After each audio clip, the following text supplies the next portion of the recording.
Very good afternoon to all. बेटा एक नया टॉपिक स्टार्ट कर रहे हैं और टॉपिक का नाम डेट कैपिटल एंड डिपॉजिट। ये बहुत इंपॉर्टेंट चैप्टर है एग्जाम्स के लिए। इसकी कहानी आपको पूरी बता देता हूं कि चैप्टर का बेस क्या है पहले था और इसमें क्या नई चीजें ऐड हुई है। बहुत ध्यान से देखें। अगर हम बात करें कि पुराने कंपनीज एक्ट की, कंपनीज एक्ट 1956, और बात करें कंपनीज एक्ट 2013 की, सर दोनों एक्ट में फर्क क्या हुआ? दोनों एक्ट में फर्क क्या हुआ? पहले क्या हुआ करता था, ये दो चैप्टर्स थे। पहले चैप्टर का नाम था डेट कैपिटल और दूसरे चैप्टर का नाम इन लोगों ने दे दिया था डिपॉजिट्स। और जब नया कंपनीज एक्ट बना तो इन लोगों ने क्या करा कि इन दोनों को कंबाइन करके एक कॉमन नाम दे दिया, क्या? Debt capital. सर क्यों हुआ ऐसा, क्यों हुआ ऐसा? दोनों चैप्टर आपस में रिलेटेड है, दोनों दोनों चैप्टर्स आपस में रिलेटेड है। अननेसेसरी पहले दो चैप्टर्स थे, इन्होंने दोनों को मिला के एक कर लिया। अब सर कंफ्यूजन क्या आता है, कंफ्यूजन क्या आता है? बट ऑब्वियस है ना यार, पहले अगर हम दो चैप्टर्स कर रहे थे तो एक चैप्टर छोटा होगा, दूसरा भी छोटा होगा।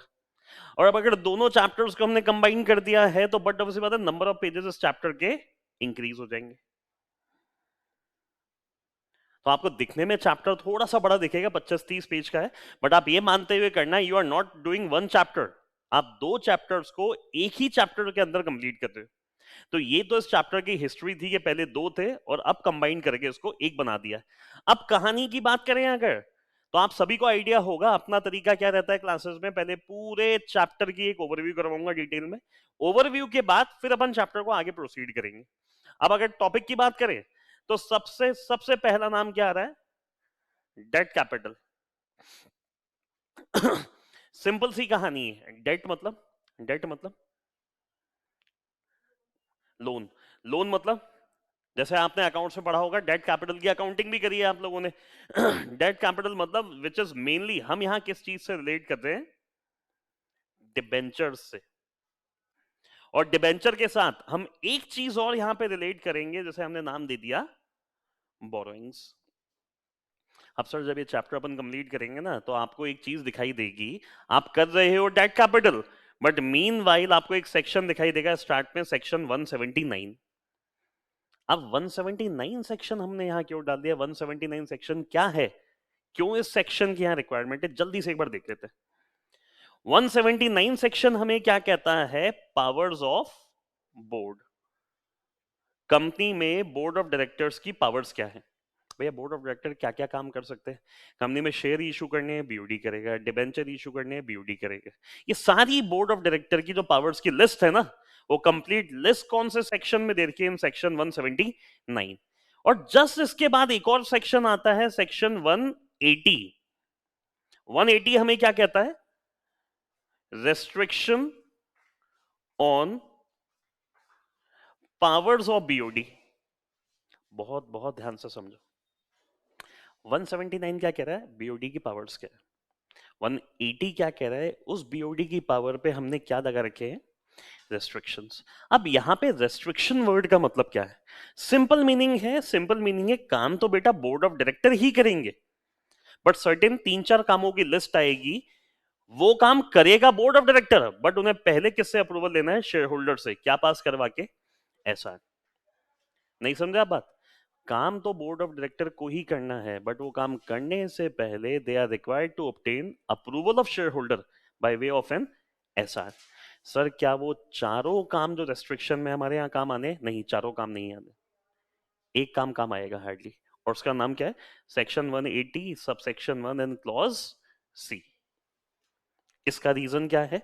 ये सेक्शन किस चीज से रिलेट करता है? बोरोइंग से। ये सेक्शन किस चीज से रिलेट करेगा? बोरोइंग से। एक कंपनी कितना पैसा मार्केट से उठा सकती है, एक लिमिट हम तय कर देंगे। देखो भैया बोर्ड ऑफ डायरेक्टर हो ना, तो तुम 100 रुपए से ज्यादा नहीं उठाओगे। सर हमें 150 का लोन लेना है, हम कह रहे हैं देख भाई 150 का लेना है ना, लेना तो तेरे को ही है, बट लिमिट एक्सीड हो रही है ना, तो पहले क्या पास करवा ले एक बार? ऐसा। शेयर होल्डर से अप्रूवल ले ले स्पेशल रेजोल्यूशन पास करके। Then what to include in borrowing, what not to include in borrowing, वो भी सेक्शन के अंदर आना है। अच्छा, दूसरी बात। कुछ नहीं पढ़ा अपन ने चैप्टर में, एक बेसिक सवाल आप लोगों से कर रहा हूं। ठंडे दिमाग से सवाल को सुनो और सुन के मुझे जवाब दो, ठीक है ना? हड़बड़ी मत करना, एकदम आराम से सवाल स्टडी करो, उसके बाद आपको रिप्लाई करना है इसका। एक कंपनी है XYZ लिमिटेड, बहुत ध्यान से सुनना, बहुत प्यारा क्वेश्चन है, विदाउट सेक्शन पढ़े आप लोग जवाब दे सकते हो। एक कंपनी XYZ लिमिटेड है, इसकी बोरोइंग्स की एक लिमिट है, बोरोइंग्स की एक लिमिट है, कितनी? मान लेते हैं 100 रुपीज। बोर्ड ऑफ डायरेक्टर ने कितने का लोन ले लिया? 150 का। पहले तो लिमिट से ज्यादा लोन लिया। दूसरी बात, इस लोन अमाउंट को क्या कर लिया है? मिस एप्रोप्रिएट, मतलब एक्सेस बोरोइंग भी करी और लोन अमाउंट को क्या कर लिया? Miss appropriate. मेरा एक सिंपल सवाल ये है, आउटसाइडर पॉइंट ऑफ व्यू से अगर अपन सोचे, जिसने लोन दिया था, जिसने लोन दिया था, क्या वो कंपनी पे केस कर सकता है या नहीं? यस और no? whether he can sue the company for recovery of the amount or not, yes or no? Limit 100 की थी, लोन ले लिया 150 का, लोन लेने के बाद इवन उस लोन अमाउंट को मिस अप्रोप्रिएट भी कर लिया, इवन द आउट, आपका सवाल ये है, क्या वो आउटसाइडर कंपनी पे केस कर सकता है या नहीं? यस और नहीं? हाँ, नहीं कर सकता है। बेटा ऑनलाइन जल्दी से आंसर बताते हैं एक बार, कनिष्का, काजल, आप सब जने, कर सकता है नहीं कर सकता? अरे तू कनिष्का काजल थोड़ी है, बोलने देना उनको, तू बोल तो चुका, तेरा आंसर आंसर आ गया इन लोगों के, यस नो? इसका आंसर क्या है?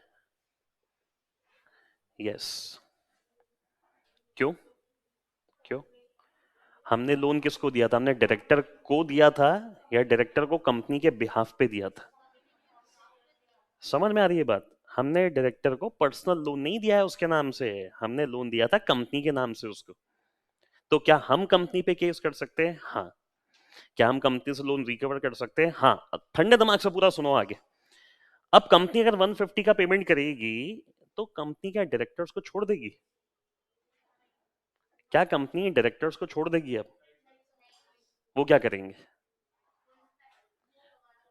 मतलब आप ये कहना चाह रहे हो आउटसाइडर sue दी कंपनी, और कंपनी क्या करेगी?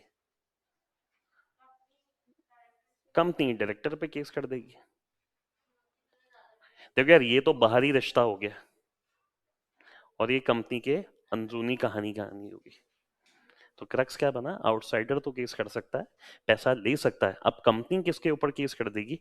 डायरेक्टर पे, for the recovery of the amount.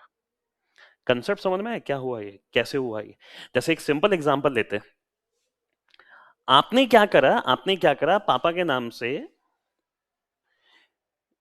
कहीं से कोई अमाउंट उठा लिया, पापा के नाम से आपने कोई अमाउंट उठा लिया किसी से, जान पहचान थी, उसने दे भी दिया, थोड़ा सा ज्यादा अमाउंट ले लिया, उसने ये सोच के दे दिया यार उसकी बेटी है, उसका बेटा है ये, तो इसको तो हम अच्छे से जानते हैं।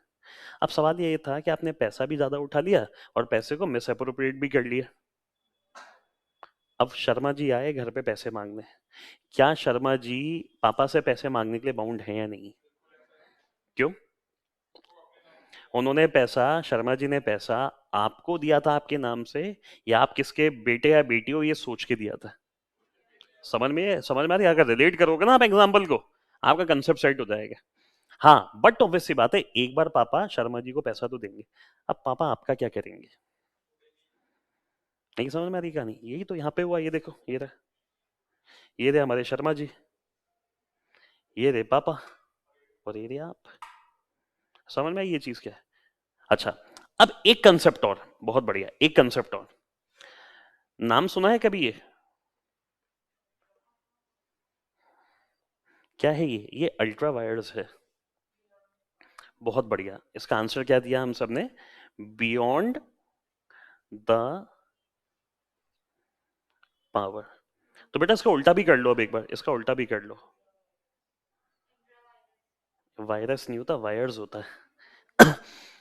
कभी कभार क्या होता है एग्जाम में, बच्चा वायरस लिख के आ जाता है, अल्ट्रा वायरस, इंट्रा वायरस। ये वायरस वायरस नहीं, ये वायर्स है ये। इंट्रा वायर्स मतलब विद इन दी पावर। बहुत ध्यान से एक लाइन सुनो, बहुत ध्यान से एक लाइन सुनो, और मुझे बताना सेट होती है नहीं होती है। Sometimes an act ultra wires directors, but intra wires the company, then it may be shall नहीं लिखा है, it may be ratified by the company. क्या कंसेप्ट बनाए हैं, जल्दी से समझाएं क्या कंसेप्ट बनाए. हिंदी कर देंगे इसकी एक बार, हिंदी कर लें एक बार. कभी कभी कोई काम डायरेक्टर्स के लिए बियॉन्ड द पावर हो सकता है, बट कंपनी के लिए विद इन द पावर्स हो सकता है. अगर कंपनी चाहे तो इस काम को रेटिफाई कर सकती है.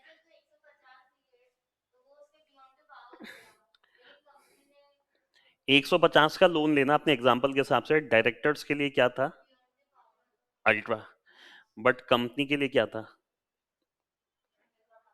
अगर कंपनी चाहे तो डायरेक्टर की एक्सेस बोरोइंग को रेटिफाई कर सकती है. अगर कंपनी चाहे तो डायरेक्टर्स की एक्सेस बोरोइंग को रेटिफाई कर सकती है. रेटिफाई करना मतलब कंफर्म करना, सुधारना, सही मानना. कर सकती है या नहीं, करेगी या नहीं. समझ में आ रही है बात, समझ में आ रही है, उम्मीद है सबके समझ में आ रहा है. करेगी या नहीं ये किसका कॉल है, कंपनी का. कर सकती है या नहीं, हाँ हो तो सकता है. सर इसकी एक सिचुएशन बताओ, आपको अपने आप पता चल जाएगा. ये जो अपन डिस्कशंस करते हैं ना, इनका बेनिफिट क्या है, इनका यूज क्या है. जब आप इनिशियल पेजेस पढ़ोगे ना, आपको यही कंसेप्ट मिलेंगे सब जगह, यही कंसेप्ट आएंगे. अब ध्यान से सुनो मेरी बात. बोर्ड ऑफ डायरेक्टर ने एक्सेस बोरोइंग करी, बट वो एक्सेस बोरोइंग उन्होंने कहां यूज में ली, used in repayment of a lawful debt of a company. Lawful debt of a company. क्या इसे कंपनी रेटिफाई कर सकते हैं या नहीं. मैंने मिस अप्रोप्रिएट नहीं करी है बोरोइंग, मैंने कोई बोरोइंग को मिस अप्रोप्रिएट नहीं करा है. मानता हूं मैंने पैसा ज्यादा उठाया, मानता हूं मैंने पैसा ज्यादा उठाया, बट वो ज्यादा पैसा उठा के मैंने क्या किया है, अपनी जेब में डाल लिया है क्या यार पैसा. पैसे का क्या किया है मैंने, वो एक्सेस बोरोइंग मैंने कहां काम में लिए, कंपनी के ही कोई लॉफुल डेट को चुकाने में. क्या कंपनी रेटिफाई कर, अभी भी सवाल सुनो ध्यान से, क्या कंपनी इसे रेटिफाई कर सकती है या नहीं. मैं वापस ये नहीं कह रहा करेगी, कर सकती है या नहीं. अभी लाइन पढ़ के देखो एक बार ध्यान से.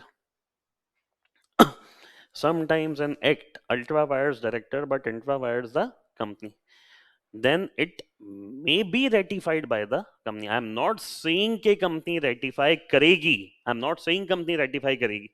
मैं क्या कह रहा हूं, कंपनी रेटिफाई कर सकती है. समझ में आ गई ये बात. आई होप बेटा सबके अच्छे से समझ में आ रही है बात, ऑनलाइन भी सबके समझ में आ रही है अच्छे से. Yes sir. चलो बहुत बहुत ही बढ़िया बात, बहुत बढ़िया बात. अब आ जाते हैं अपन थोड़ा सा और आगे चल लेते हैं. एक बार ये लाइन आप कॉपी कर लो प्लीज, है ना, ये लाइन कॉपी कर लो. ये लाइन अब आपकी कंपनी लॉ में जगह जगह काम आने वाली है, जगह जगह काम आने वाली है. जल्दी से इस लाइन को कॉपी कर लो.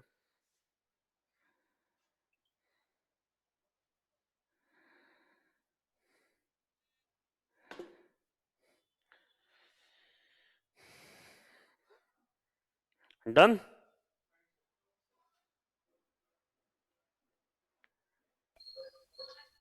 Yes sir. चलो बहुत बहुत ही बढ़िया बात, बहुत बढ़िया बात.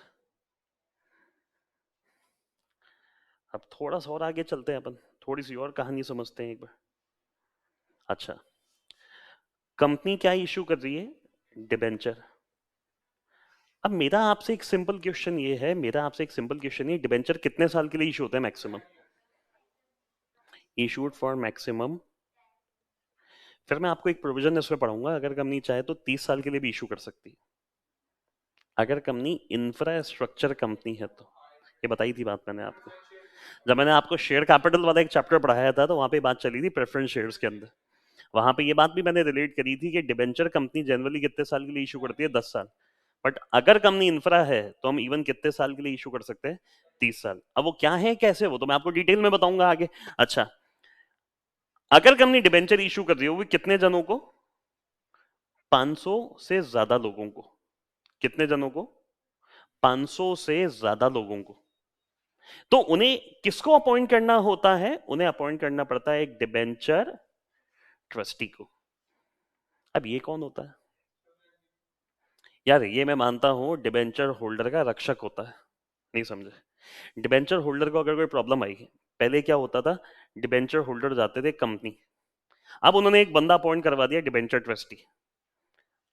अब डिबेंचर होल्डर को अगर कोई इशू हुआ, वो कंपनी में जाएंगे, ट्रस्टी के पास जाएंगे, ये जाएंगे यहाँ और ये जाएगा यहाँ। बट इसे अपॉइंट करने की रिक्वायरमेंट कब आती है, जब आप 500 से ज्यादा लोगों को डिबेंचर इशू कर रहे हो। अच्छा, अब एक सवाल, डिबेंचर ट्रस्टी कौन हो सकता है? पूरी लिस्ट आने वाली है, पूरी लिस्ट आने वाली है। मैं तो आपको एक सिंपल वर्ड बता रहा हूं, ही मस्ट बी इंडिपेंडेंट। मतलब कोई कंपनी का ही बंदा ना हो, पता चला कंपनी के प्रमोटर को ही डिबेंचर ट्रस्टी बना दिया, वो पहले अपनी सोचेंगे इनकी सोचेंगे? तो जो लिस्ट में पढ़ाऊंगा ना कि ये नहीं बनेगा, ये नहीं बनेगा, ये नहीं बनेगा, ये नहीं बनेगा, तो ये जो नहीं बनेगा ना, इसका मतलब क्या है, वो कौन होगा? एक इंडिपेंडेंट पर्सन। अच्छा, क्या क्रेडिटर्स को डिबेंचर ट्रस्टी बना दूं? कंपनी के जो क्रेडिटर्स है उन्हीं को डिबेंचर ट्रस्टी बना दूं? वो पहले अपनी सोचेंगे। क्या कंपनी के डेटर्स को डिबेंचर ट्रस्टी बना दूं? वो भी अपनी सोचेंगे। तो हम कह रहे हैं अपनी अपनी सोचने वाला नहीं चाहिए, हमारी सोचने वाला चाहिए। फर्क सुनो लाइन के, अपनी अपनी सोचने वाला नहीं चाहिए हमें, हमारी जो सोच रहे हमें वो चाहिए। और जो हमारी सोचेगा वो बट वैसे कौन होना चाहिए? एक इंडिपेंडेंट पर्सन। तो एक कंसेप्ट आप इसमें पढ़ोगे जिसे हमने नाम क्या दे दिया, डिबेंचर ट्रस्टी। अच्छा, हो सकता है शायद आपने कभी सुना हो परी पासु, ये टर्म भी पढ़ाई थी आपको। हाँ परी सर। पासु मतलब भैया ट्रीटेड इक्वली, इक्वल। कोई भेदभाव नहीं करना है, कोई भेदभाव नहीं करना है। फॉर एग्जाम्पल कंपनी ने 10 लाख रुपए के डिबेंचर इशू करे, आज मेरे पास 2 लाख रुपए अवेलेबल है पेमेंट के लिए, पहले पेमेंट किसको करना है? पहले पेमेंट किसको करना है? नहीं समझे। मान लेते हैं 10 लाख रुपए के डिबेंचर इशूड है किनको, ए बी सी डी और ई, बट आज कंपनी के पास केवल 2 लाख रुपए ही हैं। तो ये 2 लाख रुपए पहले किसको देने? सब में इक्वल, इक्वल नहीं कहूंगा, प्रपोर्शनेटली बोल दो, जिसका जितना बनता था उतना उसको दे देंगे उस प्रपोर्शन में। मान लो फिर 3 लाख रुपए आ गए, फिर प्रपोर्शन में बांट देंगे, फिर 5 लाख आ गए, फिर प्रपोर्शन में बांट देंगे। Reason, debenture holder should be treated pari passu, कोई भेदभाव नहीं करना है। और आज के जमाने में डिबेंचर इसी क्लॉज के साथ इशू होता है। अच्छा, फिर एक जनरल क्वेश्चन आपसे पूछ लेता हूं, which what is the best source of finance in a company, equity, preference या डिबेंचर? ये बात अपन ने डिस्कस करी थी, the best source of finance in a company is debenture. Reason, debenture पर जो इंटरेस्ट दिया जाता है ना, उसपे हमें क्या मिलता है? Tax benefit. आई होप यहां तक की बातें अच्छे से समझ में आ रही है सबको, कोई दिक्कत यहां तक? No sir. चलो बहुत बढ़िया, बहुत बढ़िया। आगे देखें एक बार ध्यान से, एक चीज और समझते। अच्छा, हो सकता है नाम पढ़ा हो कभी, डी आर आर। कितना बनाना होता था डी आर आर? 12 के अकाउंट्स में था ये? अरे यार क्या पूछा सर आपने, 12 के अकाउंट्स में था? 12 के अकाउंट्स करे तो 12 साल हो गए। कितना होता था डी आर आर? बेटा ऑनलाइन अगर किसी को याद हो तो चैट में लिखो, डी आर आर कितना बनाना होता था?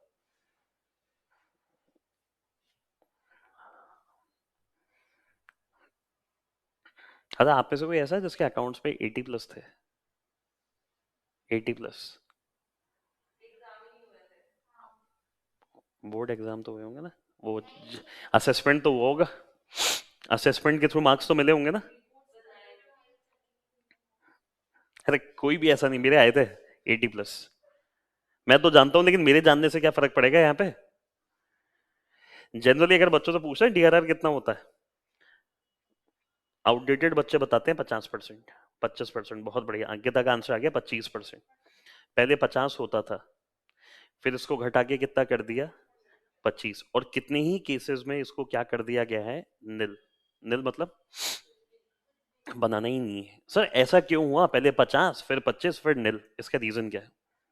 सर सीधे से लिमिट का रट्टा लगा लेते थे अपन तो, पहले 50 थी अब 25, पहले बेटा कितनी थी? 50, अब कितनी हो गई? 25। और कितने ही केसेस में क्या है, क्या है? निल। नहीं करना है ऐसे, क्यों हुआ ऐसा? To ease out the issuing of debenture. नहीं समझे? डिबेंचर इशू करना आसान हो जाए, उसके लिए वो डीआरआर की रिक्वायरमेंट जगह जगह से या तो कम कर रहे हैं या पूरी की पूरी रिक्वायरमेंट ही हटा रहे हैं। क्यों हुआ डीआरआर के लिमिट्स में चेंजेस? हम ये चाह रहे हैं कि डीआरआर डिबेंचर इशू करना थोड़ा सा और आसान हो जाए। हटाओ ना रिक्वायरमेंट यार ये डीआरआर बनाने की, नहीं बनाना हमें डीआरआर। पहले 50% बनाओ, फिर कह रहे हो 25 बनाओ। अब कितने ही केसेस में क्या रहा है, बनाओ ही मत। तो पूरी एक टेबल पढ़ाऊंगा आपको, टेबल में लिखा है डीआरआर की वेरियस वेरियस रिक्वायरमेंट्स क्या है। मैं ये तो मान सकता हूं कि अपन ये अच्छे से जानते हैं डिबेंचर के टाइप्स भी होते हैं, convertible, non convertible, redeemable, irredeemable, bearer, और ये सारे नाम सुने होंगे। ये अननेसेसरी चीजें फिर भी अपन 2 मिनट के डिस्कशन में ले लेंगे जब डिटेल में पढ़ेंगे। तो जो डेट कैपिटल वाला चैप्टर है ना, अगर मैं उसको समराइज करूं कि उसमें क्या क्या आना है, ध्यान से देखो एक बार। पहले पार्ट में, पार्ट ए, उसमें क्या आना है? सबसे पहली चीज, डिबेंचर्स का मतलब क्या है। दूसरी चीज, डिबेंचर ट्रस्टी कौन होता है, इसका पूरा कंसेप्ट आना है। तीसरा सबसे इंपॉर्टेंट टॉपिक, डीआरआर क्या होता है। पूरा अपडेटेड टॉपिक है, कुछ नहीं करना इसके अलावा अपन को। इसके अलावा परिपासु क्लॉज क्या होता है डिबेंचर में, और इन्हीं से रिलेटेड कुछ अदर टॉपिक्स। ये अपने part A of debt capital में आना है। ये चीज समझ में आ रही है? अच्छा सर, ये अगर पार्ट ए है तो पार्ट बी में क्या आना है? पार्ट बी में आना है डिपॉजिट्स। डेट और डिपॉजिट में फर्क क्या है? डिपॉजिट का मतलब क्या हुआ, जो कंपनी पब्लिक से नहीं तो अपने मेंबर से लेती है पैसा। क्यों लेती है पैसा? कि आज हमने पैसा लिया, फिर एक सर्टेन डेज के बाद या सर्टेन ईयर्स के बाद या सर्टेन मंथ्स के बाद उसे रीपे कर देंगे विद इंटरेस्ट। सर, डिबेंचर और डिपॉजिट में टेक्निकल फर्क क्या है? बेटा जब अपन यहां पढ़ेंगे ना, बहुत सारी टर्म्स एंड कंडीशन आनी है। जैसे एक एग्जांपल बता रहा हूं, it can be issued for company can accept deposit for minimum 6 month and maximum 36 month. Debenture कितने साल के लिए इशू होते थे? मैक्सिमम 10 साल के लिए डिबेंचर। डिपॉजिट में क्या दे रखा है, मिनिमम 6 मंथ और मैक्सिमम कितना है, 36 महीना। अगर कंपनी डिपॉजिट लेना चाह रही है तो एक एडवर्टाइजमेंट निकालना पड़ता है न्यूज़पेपर में। एडवर्टाइजमेंट में क्या क्या आना है, कौन निकालेगा, वो अलग कहानी है। सबसे सबसे इंपॉर्टेंट क्या है इसके अंदर, डिपॉजिट की डेफिनेशन। इसमें क्या है फिर, डेफिनेशन में लिखे हुए हैं बहुत सारे एक्सक्लूजन्स। एक्सक्लूजन्स मतलब जो डिपॉजिट की डेफिनेशन का पार्ट नहीं बनेंगे। सर ज्यादा नहीं, कुल मिला के कितने पॉइंट्स हैं? और यही एग्जाम के लिए सबसे सबसे इंपॉर्टेंट टॉपिक है। 17 पॉइंट्स की एक्सक्लूजन लिस्ट है। एग्जामिनर इनमें से किसी भी पॉइंट पे केस स्टडी बना के पूछ लेता है। प्रॉब्लम क्या आती है, बच्चा पहचान ही नहीं पाता है कि डिपॉजिट का क्वेश्चन है। तो अपन एक एक पॉइंट अच्छे से डिटेल में भी पढ़ेंगे। अच्छा, इसके साथ साथ एक इंपॉर्टेंट टॉपिक इसके अंदर और क्या आने वाला है, लिमिट, मतलब सीलिंग लिमिट। एक कंपनी कितना डिपॉजिट किससे ले सकती है, एक कंपनी कितना डिपॉजिट किससे ले सकती है, नहीं समझे, कितना डिपॉजिट किससे ले सकती है। 1 मिनट रुकना बेटा, 1 मिनट। हाँ, तो एक इसमें टॉपिक क्या आने वाला है, सीलिंग लिमिट का। सीलिंग लिमिट मतलब एक कंपनी कितना डिपॉजिट ले सकती है, एक लिमिट आनी है। बहुत बड़ी एक टेबल बनवाऊंगा आपको जो नोट्स में मैंने नहीं डाली है। आप देखो शायद लास्ट में खाली पेज भी आया होगा नोट्स पे, कोई है? सर वो टेबल डाल ही देते ना, इसमें नहीं डालूंगा, डाल भी दूंगा तो भी याद नहीं होगी। मैं आपसे लाइव यहाँ क्लास के अंदर बनवाऊंगा टेबल। पूरा चार्ट बनाएंगे अपन, एक प्राइवेट कंपनी कितना ले सकती है, पब्लिक कंपनी कितना ले सकती है, अगर स्टार्टअप कंपनी है तो कितना ले सकती है, ये कंडीशंस अगर पूरी हो गई तो इतना और ले सकती है। आप पागल हो जाओगे डायग्राम बनाने में। अगर इसमें बना हुआ होगा तो आपके समझ में आ जाएगा, बट आपको याद नहीं होगा। और जब समझाते समझाते आपको लिखवाऊंगा ना, पूरा चार्ट आपको अच्छे से याद होगा। एक लॉजिकल सवाल, हमें डिपॉजिट लेना है, क्या प्राइवेट कंपनी पब्लिक से डिपॉजिट ले सकती है? क्या प्राइवेट कंपनी पब्लिक से डिपॉजिट ले सकती है या नहीं? याद करो, वो बेसिक वाली बात है। क्यों?